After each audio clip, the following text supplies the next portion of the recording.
I have lived 61 years on this dirt, and I thought I understood thirst. I was wrong. I didn't understand it until I knelt in a dry creek bed at the worst part of the worst summer of my life, and watched an animal that should already have been dead lift its head one more time, not for me, not for water, but for something behind me I couldn't yet see.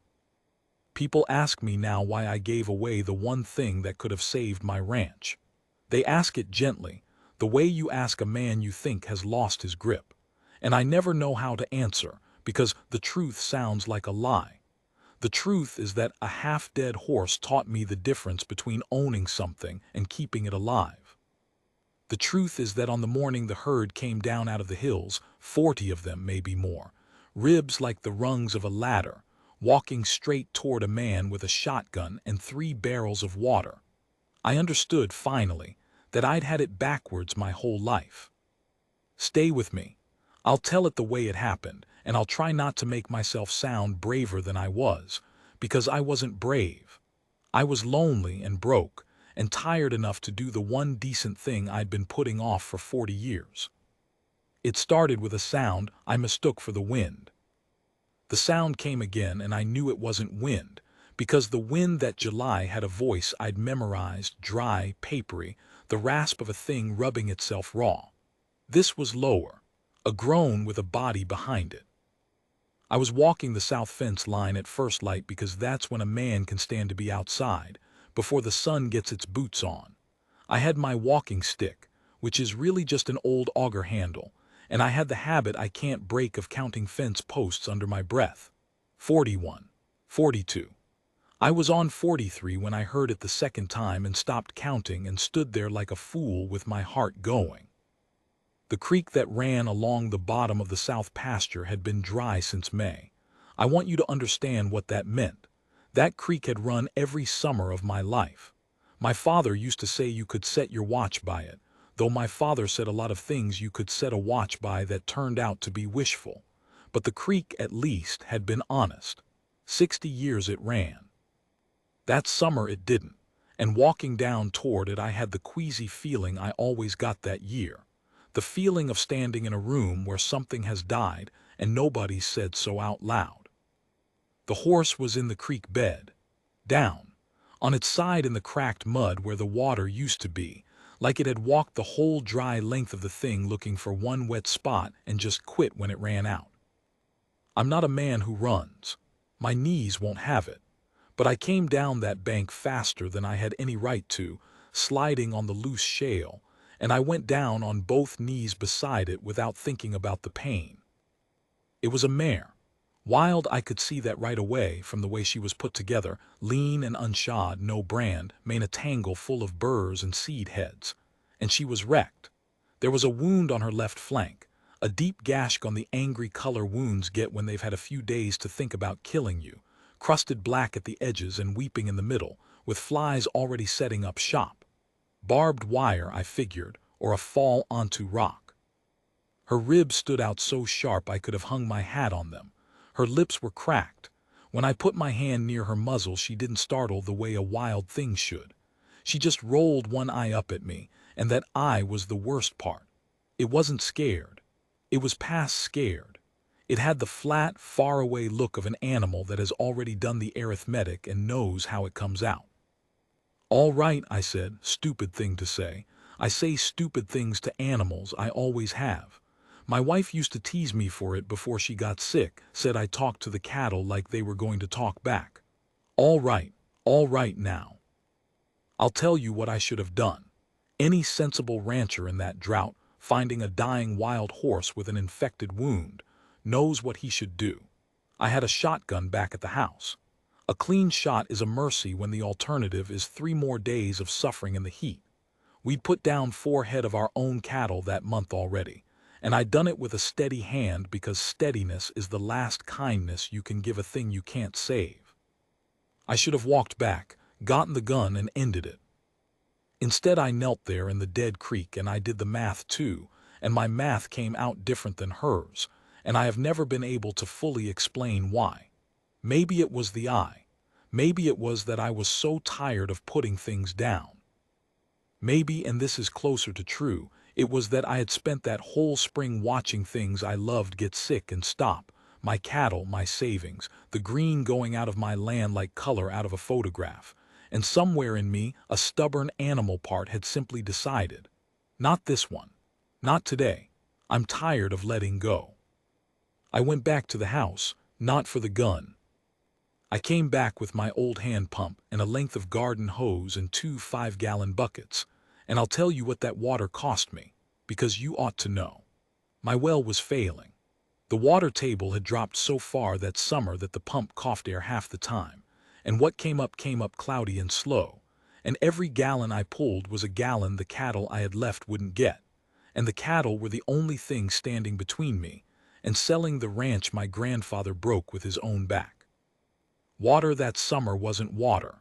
It was money, and it was time, and it was the difference between staying and going. I carried 10 gallons of it down to a wild horse I was probably going to watch die anyway. She wouldn't drink at first. Couldn't, maybe too far gone to lift her head, and you can't make a horse drink. The old saying is true and cruel. So I did the only thing I could think of, which was to wet a rag and squeeze it against her lips, drop by drop, the way you'd water a man dying in a desert in some old movie. I sat in that creek bed for 2 hours doing that. The sun came up over the lip of the bank and started in on the both of us. My knees screamed.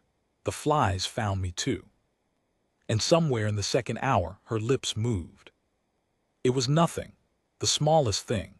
Her cracked lips worked at the wet rag, a weak suckling motion, and then her throat moved, she swallowed. And I am not ashamed to tell you that a grown man sat in a dry creek and made a sound he was glad nobody was there to hear. There, I said, there you go, there you are. I named her by accident. I didn't mean to. Nomming a wild animal is how you get your heart broke, everybody knows that. But she had a white mark on her forehead, a little crooked blaze shaped something like the lightning that hadn't come all summer, the dry lightning that flickered over the hills at night and promised rain and gave us nothing but the fear of fire. So I called her that under my breath. Before I knew I'd done it. Lightning. By noon she'd taken close to a gallon, a swallow at a time. By evening I'd gotten her to lift her head on her own and drink from the bucket, and I'd cleaned that flank wound as best I knew how. I keep a vet box, every rancher does, and I had the iodine and the old syringe and the bottle of penicillin I'd been hoarding. I used the last of it on her, on a wild horse, while my own steers stood at the dry trough. I want to stop here and be honest about something, because the man telling you this story could make himself sound better than the man who was actually there. The truth is I went back and forth on it. The truth is that twice, that first day I walked partway back toward the house meaning to get the gun, and twice I turned around.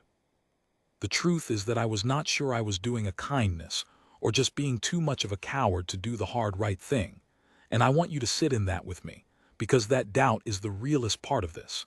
We tell these stories afterward like we knew. We didn't know. I knelt in the dark that first night beside an animal that might be dead by morning, having spent water and medicine I couldn't spare, and I genuinely did not know if I was a soft-hearted man or just a weak one. My wife would have known. Mary always knew the difference between mercy and weakness in me especially. She'd been gone 3 years by then, not dead. I should say that plain, people always assume dead. Gone to her sister's in Tucson the year the diagnosis came in, because she needed care I couldn't give her out here at the end of a dirt road 40 minutes from anything, and because, if I'm honest, staying married to this ranch was a thing she finally couldn't do anymore. I don't blame her. I came to not blame her, it took a while. So it was just me out there. Me and the failing well and the dying cattle, and now a wild mare named after the lightning that wouldn't break. I rigged a tarp on poles to shade her where she lay. I couldn't move her, too heavy, too hurt, so I brought the ranch to her instead. I carried water down twice a day. I sat with her in the evenings when the heat let up, and I talked to her the way Mary used to laugh at me for, told her about the drought and the cattle and the lone officer in town who looked at me like I was already a story he'd be telling later. Lightning didn't talk back. But she got to where she'd nicker low, when she heard my boots on the shale, and I got to where that sound was the thing I walked down for. She was healing. That was the miracle and the trap of it. By the end of the first week, the wound had closed enough to scab clean, the fever color gone out of it, and she could stand, wobbling, hip shot but standing, and crop at the few dry tufts of grass left along the bank. She was eating from my hand. A wild horse, eating from my hand. I knew what that meant, and I told myself it didn't mean anything. It was the morning of the 9th day that she lifted her head and looked at the ridge. I was filling her bucket. I had my back to the hills, and I felt her go still beside me, the particular stillness of an animal that has heard something below the range of a man's ears, and I turned around. There was nothing on the ridge, just the brown hills and the white sky and the heat already standing up off the ground in sheets. But lightning was staring at it like it was the only thing in the world, ears pricked so hard they trembled, her whole ruined body leaning toward it, and she made a sound I hadn't heard her make. Not the soft nicker she gave me. This was a call, high and carrying and full of something I can only call grief, thrown out across the dead pasture toward the empty hills. And from a long way off, faint, riding in on the dry papery wind I'd memorized, something answered her. I stood there with the bucket dripping in my hand and the hair up on my arms in spite of the heat, and I understood, the way you understand a thing all at once and too late, that I had not saved a horse. I had saved somebody's mother, somebody's lead, somebody the rest of them had been looking for. And they were coming to find her. They came the next morning, and I was not ready, because no amount of warning readies a man for the sight of it. I'd slept badly. I'd lain awake turning over that answering call, telling myself it was another rancher's stock, telling myself wild horses were mostly gone from these hills, telling myself a lot of things a man tells himself at 2 in the morning that the daylight tears up. I went down to the creek at first light the way I always did, with the buckets, and I came over the lip of the bank and stopped so sudden I sloshed water down my own leg. The herd was on the far ridge. I want to do this justice, and I don't know if I can. There were close to 40 of them, standing in a loose dark line along the top of the hill with the white sky behind them, motionless, watching down at the creek bed, watching lightning and watching me. Even at that distance I could see what the summer had done to them. They stood the way starving animals stand, heads low, hips canted, that terrible patient stillness. Foals among them, 3 or 4 pressed against their mother's flanks. A big bay stallion out front, the obvious king of them, with a scar of his own across his chest, and a way of holding his head that said he'd carried these animals a long way looking for water and was almost out of road. They'd followed her. That's the thing I came to understand standing there. Lightning had been their lead mare. The wild herds work that way. A lead mare picks the trail and the water, and the stallion just guards the back. And she'd been hurt and separated, run off or fallen behind, and they'd been wandering the dry hills without her, losing the trail, dying slow. And some thread between her and them, something I will not pretend to understand, had pulled them down out of the high country straight to the one creek where she lay. Straight to my ranch, straight to my failing well. 40 starving horses standing on the ridge above the only water for 20 miles looking down at me. I'll tell you my first feeling, and I'm not proud of it. My first feeling was no. A cold animal no right up from the gut. Because I did the math again, the way I can't help doing, and the math was a horror. 40 head. My well couldn't water the cattle I had. There was no version of the arithmetic where I let that herd onto my water and kept my ranch. None. They'd drain what little was left in a day and a half, and I'd lose the cattle and the land and everything my grandfather broke his back for. And for what? For somebody else's wild horses, animals nobody owned, animals the rest of the county would tell me to shoot or drive off and be done with. I actually went and got the shotgun. I'm telling you that part because the version where I don't is a lie, and you came here for the true one. I walked back to the house and I took the shotgun down off the rack and I loaded it, and I told myself it was to drive them off, fire over their heads, push them back into the hills before they could ruin me. That's what a sensible man does. That's what every neighbor I had would have done and called it good sense, and they wouldn't have been wrong. I came back down to the creek with the gun, and Lightning was on her feet. She'd hauled herself up, hip shot, trembling, the half-healed wound on her flank pulled tight, and she was standing in the middle of that dead creek bed between me and the ridge, between the gun and the herd, and she had turned to face me. Not them. Me. She wasn't afraid of the gun. She didn't know what it was, but she'd put herself square in the open, weak as she was, hardly able to stand, and she was looking at me with that eye, and the herd was watching from the ridge. And I stood there with a loaded shotgun in my hands, and I have never in my life felt so much like the smallest thing in a story I didn't write. A horse can't make a moral argument, I know that. I'm not a sentimental man, whatever this story makes me sound like, but I'll tell you what it felt like standing there. It felt like being asked a question.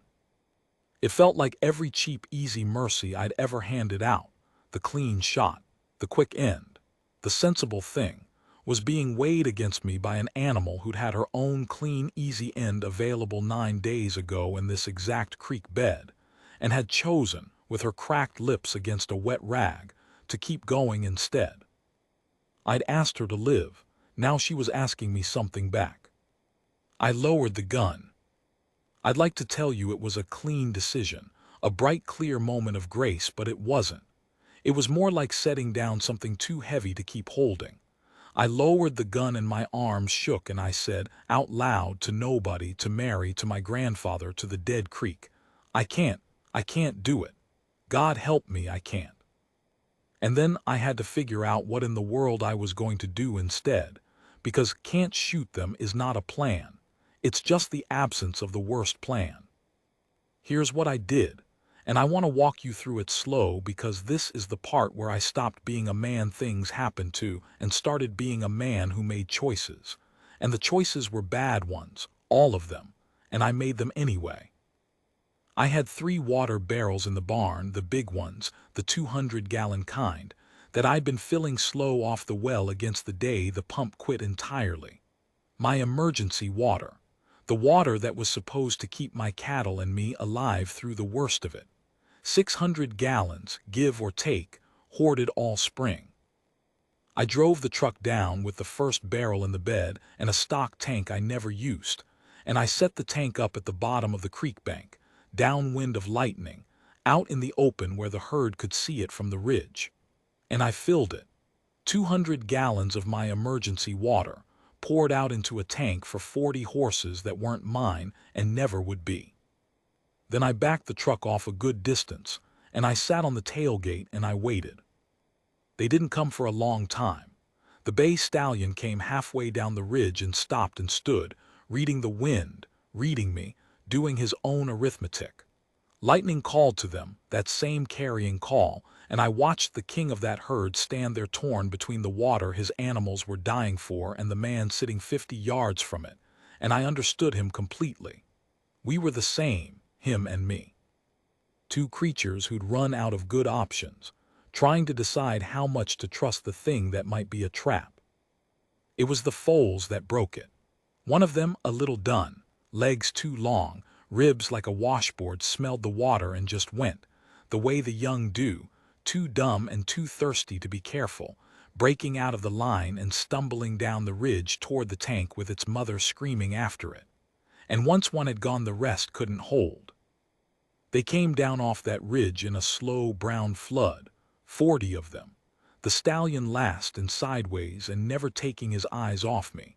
And they hit that water tank, and I watched 200 gallons of my survival go down 40 throats in about the time it takes to tell it. They drank it dry and stood there wanting more. So I filled it again. The second barrel, 400 gallons gone now, 2/3 of everything I had.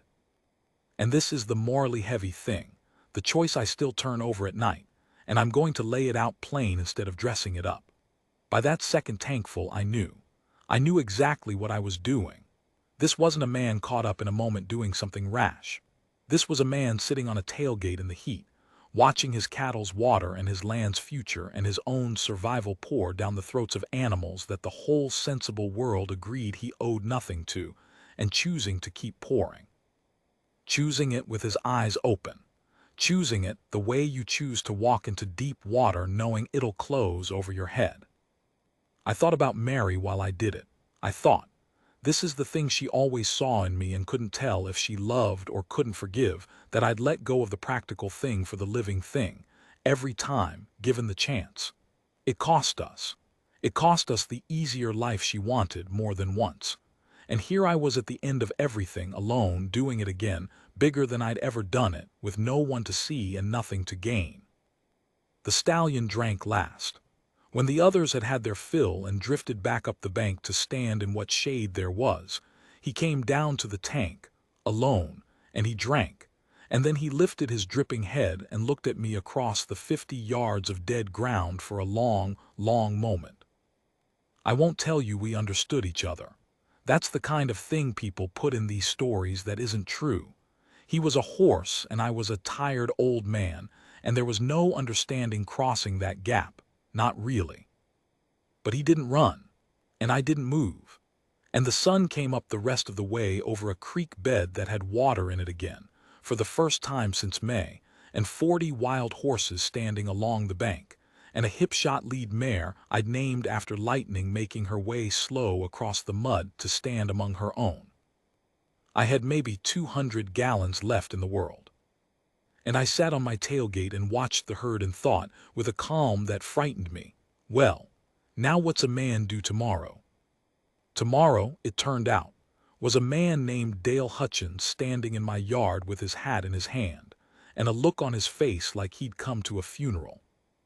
Dale ran the spread east of mine, 2,000 acres of the same dying grass, and we'd been neighbors 30 years in the distant way ranchers are neighbors.